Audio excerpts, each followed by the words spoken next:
அப்படியா, வழிக்கு போ. ஏன் செய்தேன் என்றால், நாளைக்கு உன்னிடம் வரும்போது மிட்டி போடலாமா கவுன் போடலாமா என்று தெரியவில்லை. சமாதானம் செய்வோம், காற்று சிறப்பாக வருகிறது. போடா. உன் காதலி பையில் சாமான்கள் போட்டுக்கொண்டு வெளியே வந்தால் ஒவ்வொரு ஆணும் கண்களை பெரிதாக வைத்து பார்ப்பார்கள். பங்காரம், நிச்சயமாக நீ நோன்பில்தான் இருக்கிறாய் அல்லவா என்று அப்படியா? எப்படி கண்டுபிடித்தாய்? அதிகமாக பசிக்கிறது, ஆனால் சாப்பிடக்கூடாது. என்ன செய்ய வேண்டும் என்று தெரியாமல் போன் செய்து சாப்பிடுகிறாய். அப்படியா?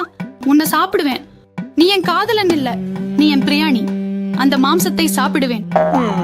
தயவு செய்து என்னை சிறிது நேரம் சோதித்து என் திறமையை பார்த்த பிறகு இந்த எனக்கு ஜங்கிள் ராஜா சண்டையா? அது வேலை செய்யாவிட்டாலும் நான் உன்னை விட மாட்டேன். உனக்கு சுகம் தேவையில்லை என்றாலும் எனக்கு போன். அப்படி என்றால் நீ என்னை இந்த சுகத்துக்காகவே காதலித்தையா? இச்சுக்கோ அப்படி நினைக்கலை. தேவையில்லாமல் பிபி ஏன் அதிகப்படுத்துறாய்? வாழ்க்கை ஒன்றுதான், அதை அனுபவிக்கணும். லவங்கம் வேலை இல்லாமல் வாழ்க்கையை எப்படி நடத்த சொல்தாய்? லவங்கம் இல்ல, கால் பீஸ் இல்ல. நாளை வரப்போகிறேன், இருவரும் டெஸ்ட் பண்ணலாம். இச்சுக்கு, நாளை டெஸ்ட் செய்யும் போது அது வேலை செய்யவில்லை என்றால் உன் முகத்தில் வரும் எக்ஸ்பிரஷனை நான் தாங்க முடியாது. அதனால் தான் ஒருவனாகவே டெஸ்ட். நீ அதுக்கு மதிப்பு கொடுக்கறியா? நீ எனக்கு மதிப்பு கொடுக்கறியா?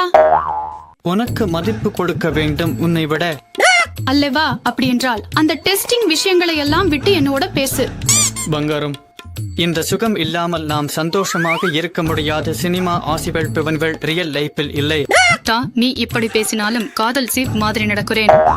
உன்னால் வேலை செய்ய முடியாவிட்டாலும் பரவாயில்லை, நான் உன்னை விட மாட்டேன், விட மாட்டேன், விட மாட்டேன். 12 மணி ஆகிவிட்டது. ஒப்பந்தம் முடிந்தது. பிரியாணி ஆர்டர் செய்கிறேன். அதை இப்போ என்னோட பேசலன்னா நான் எதுவும் சாப்பிட மாட்டேன்.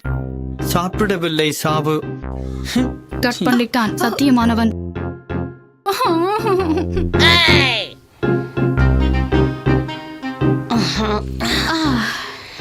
என் பீர் எல்லாம் முடிஞ்சு விட்டது. நான் உள்ள போய் அவன் பாட்டிலோட மகிழ்ச்சியோட பேட்மிண்டன் விளையாடுகிறேன்.